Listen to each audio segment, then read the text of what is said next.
प्रशासन, यूनिवर्सिटी प्रशासन, नेताजी से अनुरोध है कि वो यहाँ छात्रों के बीच में आके बैठे थे, यहाँ छात्रों के साथ यहाँ हमारे बीच। इन्होंने हमको टाइम दिया कि 27 तारीख को आप आ जाइए, आपके लिए कमेटी गठित कर देंगे। लेकिन 27 तारीख को जब गए तो वीसी साहब ऑफिस में नहीं मिले। उसकी जगह डीन पीजी ने कहा कि ठीक है हम कमेटी गठित कर देंगे। उसके बाद जब 9 तारीख को गए तो 9 तारीख को वीसी ऑफिस से दबे पांव आके भाग लिया कि नहीं मेरे को नहीं इनसे बात करनी। शाम को इसके घर के बाहर जब मिलने गए तो इसके सिक्योरिटी गार्ड ने हमारे साथ धक्का मुक्की की। 10 तारीख को फिर हम गुजारिश लेके इनके पास पहुंचे।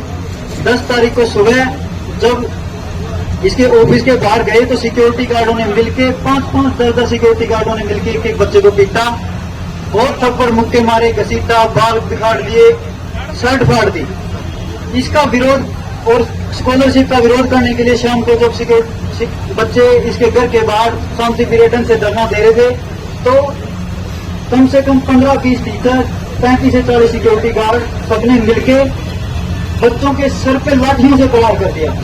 2 बच्चों के सिर फाड़ दिए, 8 बच्चों को घायल कर दिया और बहुत सारे बच्चों के साथ छीना झपटी करी।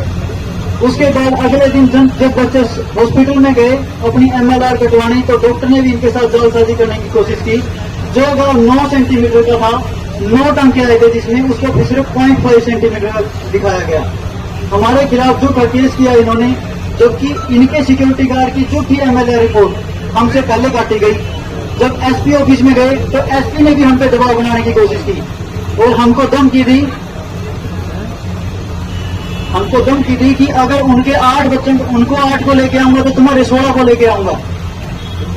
उसके बाद बच्चों के एजुकेशन तोड़ने के लिए कोशिश की जा रही है कि तुम्हारी डिग्री तो नहीं होने दूंगा, अंडरटेकिंग साइन करना पड़ेगा कि अगर यहाँ पे आओगे, अगर डिग्री करनी है तो पहले अंडरटेकिंग साइन करो।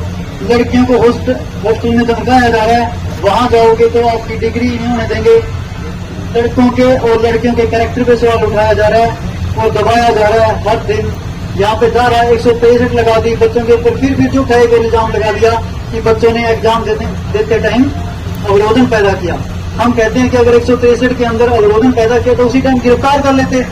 हम कोई दूर थोड़ी ना थे, पुलिस प्रशासन आपके साथ था, आपके सारा सिक्योरिटी स्टाफ, अध्यापक स्टाफ, सारा एडमिनिस्ट्रेशन आपके साथ था, तो हम पे झूठे इल्जाम लगाए जा रहे हैं। ये पूरी बात है नेताजी।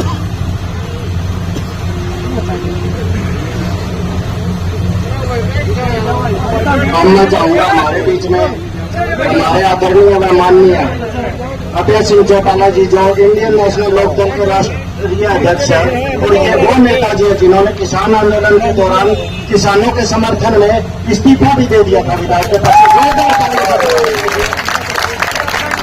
और मैं खुद पता हूँ नेताजी, मैं आपकी सभी स्पीच सुनता हूँ, मुझे ये पता है कि इन अधिकारियों को बड़ा अच्छे से बताते हैं। तो आज ज्ञानचंद गुप्ता को विधानसभा के अंदर हटाया था, उसी तरह इस वीसी को भी आप जवाब दीजिए, हमें आपसे बड़ी आस है।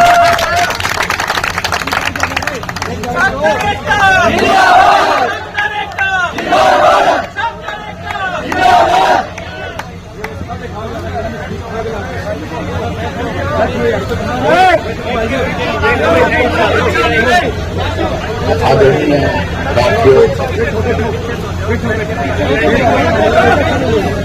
आपके बीच में भाषण देने के लिए नहीं आया। मैं आपकी पीड़ा को समझता हूँ। तो सबसे पहले आपके ऊपर आप अपनी जायज मांगों को लेकर के वाइस चांसलर के घर पे गए।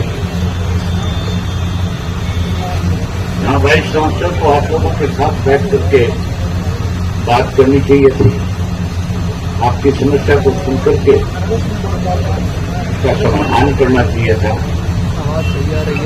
बजाय आपकी बात को सुनने के आपकी बात को दबाने का प्रयास किया और दबाया भी इस तरीके से गया कि इस यूनिवर्सिटी में मैं भी स्टूडेंट हुआ। हमारे वक्त में भी बहुत बार इस तरह की स्ट्राइक हुई, बहुत बार वाइस चांसलर जो है हमारी बात को सुनता नहीं था। और हम उसको अपनी बात उसके सामने रखने के लिए उसके ऑफिस का भी घेराव करते थे, उसके घर का भी घेराव करते थे और आखिर में वीसी को आकर के हमारे बीच में खड़ा होकर के सारी बातें सुन करके जो हमारी जायज मांगे होती थी उसको मानना पड़ता था। कभी भी इस तरह का किसी भी वाइस चांसलर के वक्त में इस तरह के हालात नहीं पैदा हुए कि प्रोफेसर और स्टूडेंट्स भी आपस में आमने सामने खड़े हुए। आज का जो आपका वाइस चांसलर है इसने तो इस किस्म के हालात पैदा कर दिए यूनिवर्सिटी में कि आज जो स्टूडेंट का जो टीचर का एक रिश्ता है उस रिश्ते में भी कहीं ना कहीं जहर घोलने का काम किया। जिस ढंग से कुछ प्रोफेसर्स को अपने साथ लेकर के स्टूडेंट्स के ऊपर लाठीचार्ज किया, उनको घायल किया, उनको चोटें पहुंचाई और उसके बाद आपकी बात को सुनने की बजाय कहीं ना कहीं आपको यहां बैठने पर मजबूर किया। मेरे से पहले हमारी पार्टी की तरफ से आपके बीच में हमारे आईएसओ जो हमारा स्टूडेंट ऑर्गेनाइजेशन है उसको जो पूरे प्रदेश में आईएसओ का जो जगह जगह पर उन्होंने जो संगठन बनाया उसको देखने वाले अर्जुन सिंह आपके बीच में आपको आश्वासन भी देकर के गए और खुल करके कह के भी गए कि हम आपके साथ हैं। हमारी आईओसी की यूनिट जो है वो लगातार आपके साथ पिछले 13 दिन से बीच में आपके रह करके आपकी इस लड़ाई में आपका सहयोग कर रहे हैं। मैं आज इसलिए आया हूं कि समर्थन और सहयोग तो हमारा है ही है, लेकिन मैं वाइस चांसलर को ये कहने के लिए आया हूं आपके माध्यम से, खास करके प्रेस के लोगों के माध्यम से और प्रशासन को भी, जो लोकल प्रशासन जो है यहाँ का, उसको भी ये बताना आया हूं कि जिन लोगों के खिलाफ एफआईआर में नाम दिए गए, जिन जिन प्रोफेसर ने खुद ने हाथों में लाठियां उठा करके, डंडे उठा करके स्टूडेंट्स को पीटने का काम किया, चोटें पहुंचाई है, चाहे उसमें रजिस्ट्रार है, चाहे कोई प्रोफेसर है, चाहे कोई सिक्योरिटी का आपका चीफ सिक्योरिटी अफसर है, उन सबको खिलाफ कार्रवाई होनी चाहिए और उनको तुरंत गिरफ्तार करना चाहिए। या उनको गिरफ्तार करें, वहीं जो स्टूडेंट का एक अधिकार है, हर यूनिवर्सिटी ने पूरी दुनिया के अंदर जो भी इंटेलिजेंट स्टूडेंट्स होते हैं, जो 80%, 70%, 75% मार्क्स लेते हैं, वहां पे हर बच्चे को स्कॉलरशिप दी जाती है। दुनिया की यूनिवर्सिटी तो हमारे बच्चों को बुला करके स्कॉलरशिप देकर के पढ़ाने का काम करती है और हमारी अपनी यूनिवर्सिटी में जहां स्कॉलरशिप दी जा रही थी उनको वाइस चांसलर अपने तानाशाह रवैये के साथ बंद कर रहा है। उसको बंद करने की बजाय उस स्कॉलरशिप को जहां 10,000 दिया जा रहा था, 10 के बजाय, क्योंकि समय के अनुसार हर चीज में बदलाव होता है, इस स्टाइपेंड को बढ़ाना चाहिए ताकि स्टूडेंट का और ज्यादा हौसला बढ़े और उसको उसकी पढ़ाई में कोई दिक्कत ना आए। खास करके गरीब जो बच्चे हैं, जो फीस भरने में असमर्थ हैं, उन बच्चों को इससे एक मदद मिलती है, उनका स्कॉलरशिप भी बढ़े। मैं इसके लिए गवर्नर से भी बात करूंगा और मैं इसके लिए चीफ मिनिस्टर से भी बात करूंगा। उसके साथ साथ विधानसभा का जब सेशन आएगा, उस सेशन में आपकी लड़ाई को बहुत अच्छे ढंग से लड़ेंगे और सरकार को इस बात के लिए हाउस में मजबूर करेंगे कि सरकार को ये कहना पड़ेगा कि वाइस चांसलर भी बदलेंगे, उसको भी हटाएंगे और उसके साथ साथ जिन लोगों ने स्टूडेंट्स के साथ जबरदस्ती करी है, मारपीट की है, उनके खिलाफ भी सख्त कार्रवाई हो। ये बात ही रखते हैं। मैं तो आपसे एक और बात कहने आया, आपके बैठने से मानने वाले लोग नहीं है। आपको एक कमेटी बनानी चाहिए स्टूडेंट ऑर्गेनाइजेशंस की, उसमें हर जाति विशेष वर्ग के स्टूडेंट्स को साथ लेना चाहिए, जो जाकर के बच्चों को सारी बात बता सके, समझा सके। और आप पूरे प्रदेश के अंदर हर यूनिवर्सिटी में जाओ और हर यूनिवर्सिटी के स्टूडेंट्स को अपने साथ अपना समर्थन लेने का काम करो। हमारा तो पार्टी का आपको समर्थन है, हमारे स्टूडेंट ऑर्गेनाइजेशन का भी समर्थन है। दूसरी जगह भी जहां जहां आप जाओगे वहां पे हमारे आईएएसओ के जो बच्चे हैं, जो वहां पे पदाधिकारी, वो आपके साथ खड़े होंगे और वो आपकी इसमें मदद करेंगे। और आप इसमें एक बड़ी महापंचायत बुलाओ जिसमें सारी पॉलिटिकल पार्टियों के लोगों से भी कहो कि वो सारे आए और आकर के आपको समर्थन देकर के जाए। आज इसमें राजनीति करने की जरूरत नहीं। आज तो बच्चों को इंसाफ मिले और इस तरह से कोई भी प्रशासनिक अधिकारी या कोई भाई चांसलर अपनी तरफ से मनमर्जी ना कर सके। इसके लिए आप लोग जब भी हमें बुलाओगे आपके बीच में, हम आपके बीच में आएंगे और आपको खुल करके आपका साथ और समर्थन देने का काम करेंगे। इसके लिए अगर आप कोई बड़ा फैसला लोगे तो उस फैसले में भी हम आपके साथ खड़े हो जाएंगे।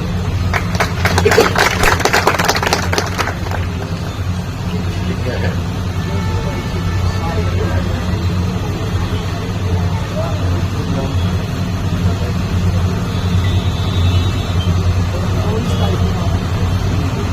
और तुम अपनी महापंचायत बुलाओ, उस महापंचायत के अंदर मैं हमारी पार्टी के साथियों की जिम्मेवारी लगाऊंगा। वो खुल करके आपका समर्थन करके जाएंगे और खुल करके आपके साथ खड़े होकर के आपकी इस लड़ाई में आपसे शामिल होंगे। और मैं बहुत अच्छे से इस बात को जानता और समझता हूं कि स्टूडेंट को किस किस तरीके से यूनिवर्सिटी के अंदर प्रशासन की तरफ से और यूनिवर्सिटी के प्रशासन की तरफ से दबाने के बहुत बार प्रयास हुए। मैंने इस यूनिवर्सिटी में पढ़ते हुए इस किस्म के हालात भी देखे कि भजन लाल जी मुख्यमंत्री थे और हम स्ट्राइक पे थे। और जब हम मुख्यमंत्री से मिलने गए तो मुख्यमंत्री ने हमारी बात सुनने की बजाय हमें लताड़ लगा करके बाहर निकालने का प्रयास किया। लेकिन स्टूडेंट्स की एकता इतनी ज्यादा ताकतवर होती है, इतनी ज्यादा मजबूत होती है कि हमारे साथ न केवल एचयू के बच्चे थे बल्कि जितने भी कॉलेज थे, बार में चाहे डीएवी कॉलेज था, जाट कॉलेज था, गवर्नमेंट कॉलेज था, सब कॉलेजों के बच्चे हमारे साथ थे। और हमने भजन लाल को भी इसी यूनिवर्सिटी के प्रांगण से चीफ मिनिस्टर होते हुए भी भगा करके गाड़ी में बैठाने का काम किया था। इस वीसी तो कोई बड़ी चीज नहीं है। इस वीसी को तो आप ये मान के चलो, ये खुद चल करके आपके बीच में आएगा और माफी मांगेगा। और न केवल माफी मांगेगा बल्कि अपनी गलतियों का एहसास आपके बीच में खड़ा होकर के करेगा। इस किस्म के हालात पैदा करना आप लोगों के हाथ में है।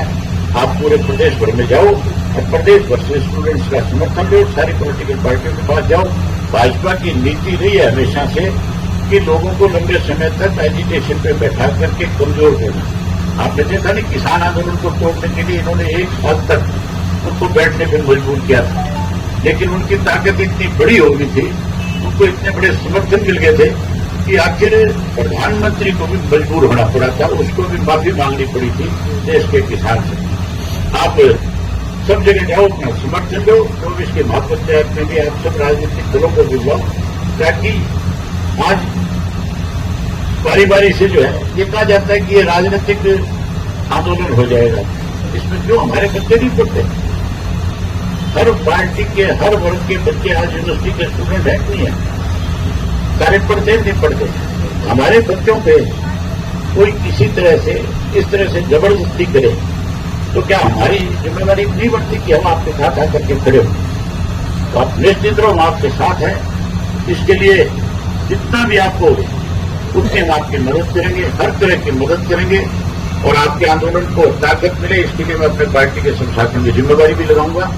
वो आपके बीच में आकर के समय समय पे आपके एडवाइजर बनने का भी काम करें। यही बात आपसे कहने के लिए आया था। मैं उम्मीद करूंगा कि आप सब इस आपको हर तरह से कमजोर करने की कोशिश करेंगे, तोड़ने की कोशिश करेंगे, लेकिन इस एचयू का एक इतिहास रहा है। यहाँ पे जब कभी भी प्रशासन के यूनिवर्सिटी के प्रशासन ने स्टूडेंट्स को दबाने और कुचलने की कोशिश करी, हमेशा स्टूडेंट ने जो मांग रखी उस मांग को मजबूर होकर के वाइस चांसलर को पूरा करना पड़ा। हमने तो इस यूनिवर्सिटी में रहते हुए 3-3 महीने चंडीगढ़ जाकर के जेल की हुई रोटियां खाने का काम किया है। आपको इसके लिए लंबी लड़ाई लड़नी पड़ेगी, लेकिन हम आपके साथ रहेंगे। आपका बहुत धन्यवाद। जय हिंद, जय भारत।